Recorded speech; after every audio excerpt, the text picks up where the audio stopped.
In the world of traction bars for diesel trucks, there's really not a lot of variation. But a small company out of Portland called Swanky MFG is changing that. Their innovative ladder bars and traction bars have this unique building technique that makes them unlike anything I've seen on the market. So in this video, we're going to install them, we're going to review them, and we're going to take a look at that one specific component that makes these unique as compared to anything else on the market. Welcome back to LMDiesel.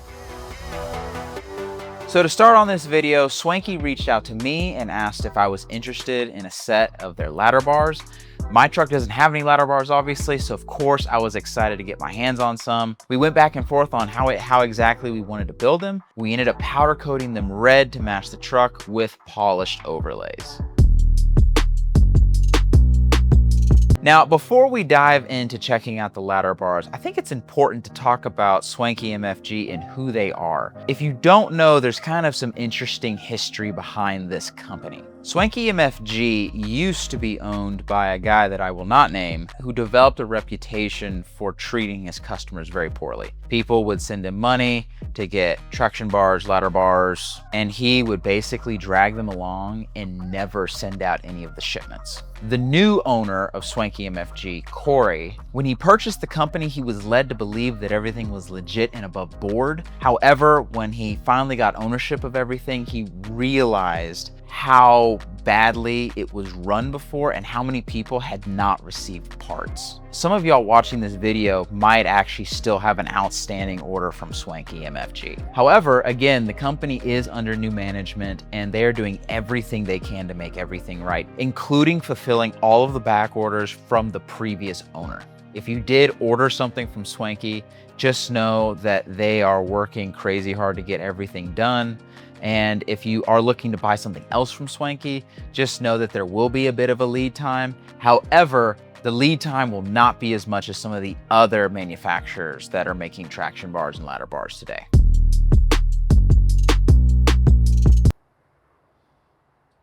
All right, my package from Swanky just showed up. So we're going to do a unboxing.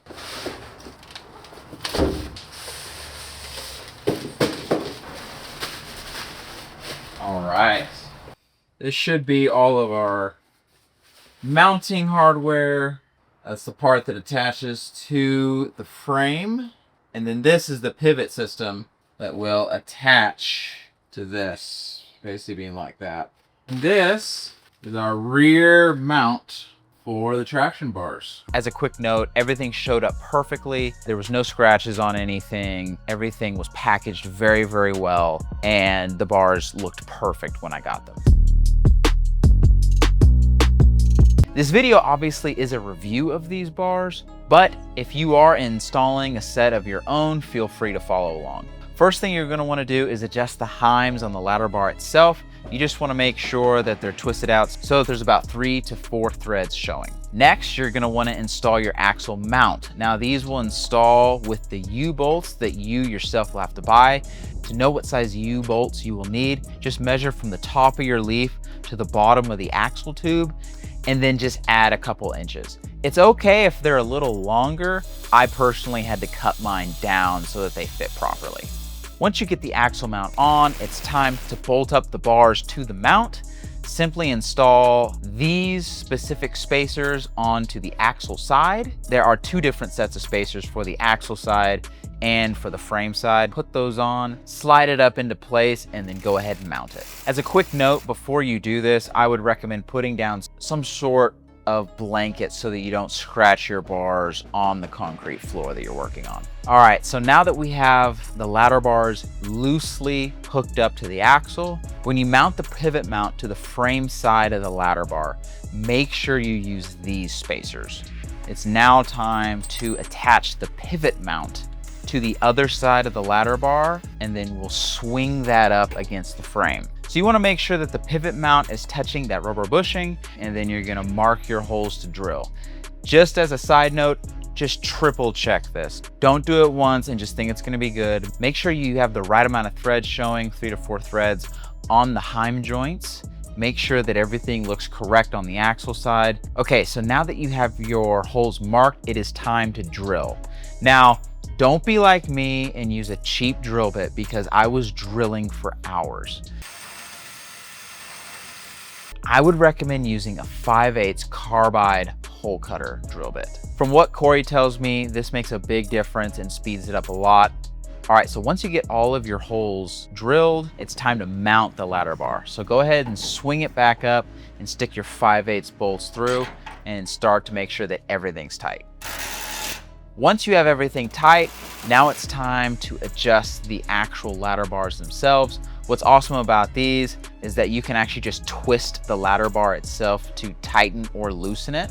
I would recommend giving it a tighten so that there's a little bit of pressure on the rubber bushing on the pivot mount. Not a crazy amount of pressure, but a little bit of pressure.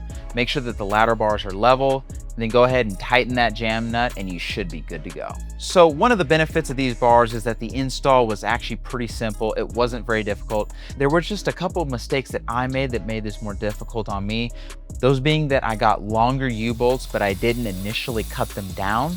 If you don't cut the U-bolts down to length, they will get in the way of the mounting hardware for the ladder bar and you won't be able to tighten it. And then the second thing is that I just didn't buy good drill bits. I think that this whole install could have took me 1/3 of the time if I had literally just went and bought a good drill bit. So buy that carbide bit and you should be good to go. So now that we got everything installed, let's review these. So number one, let's talk about the look, the fit, and the finish. I think these look great. They have a really unique look to them because of that pivot mount. I really am a big fan of Swanky's logo. I think they did a good job of adding it tastefully on the bars, but not going too much with it. They don't normally offer polished overlays. Typically, you can just get the bars powder coated one color and the overlays powder coated another color. But I asked if they could do polished overlays for this one and they agreed to it, so I think they'll be offering that here soon. So as far as the quality of these bars, I can say that they're top notch. Heim joints look great. All the bushings are top quality. I think that these are going to last a long time. All right, so here's the final thing. This is what you've been watching for. This is what makes these bars interesting. They have a pivot mount. Now, you might be asking yourself, why is that there? And do I need it? And the answer is, you might find it very useful depending on your build. The reason why the pivot mount is there is it allows the rear end to have more articulation. On a traditional traction bar setup, it's just bolted to the axle and bolted to the frame. This creates a very rigid setup. Obviously great when it comes to towing, when it comes to, say, drag racing, things like that. But you still want your axle to be able to move if it needs to. Corey, the owner of Swanky MFG, started building these back in the day when they were building square bodies. The square body trucks, a lot of guys would off-road those. They had these big old leaf springs and they needed traction bars to keep everything centered on their rear axle. But these guys were going out and wheeling every weekend. So they developed this pivot mount system so that the axle would stay centered, but when the axle was faced with any sort of articulation or movement, there was some movement in the bars so that things wouldn't bind up. I think this could be really useful for some of you guys that have bigger trucks. I think this is extremely useful for guys like me that daily drive the truck. The truck still drives great. The rear end feels great. I've done some burnouts. I've done some pulls. Everything tracks straight and goes good. It feels awesome. But at the same time, I feel that I still do have that flexibility when it's needed. The final thing you should probably consider about this pivot system is that it is very unique. Only Swanky and maybe one other company is doing it right now. These are a very unique traction bar and they can definitely help to make your build stand out. As soon as I got these on, I went to Wild West Showdown. So many people were literally like dropping to the ground to look underneath, to look up at the traction bars. And they were all asking about the pivot mount. What is that? How does that work? I've never seen traction bars like this. And I ended up getting top 20 at the show. And I really do think that those bars helped a little bit. So in conclusion, Swanky, of course, did sponsor this video. They did send out the bars. And if you want to support me and also Swanky too, as they're a growing manufacturer for diesel truck parts, I do have a discount code in the description below, so make sure to check that out. Hey, I appreciate y'all watching to the end of the video, and I'll catch you in the next one.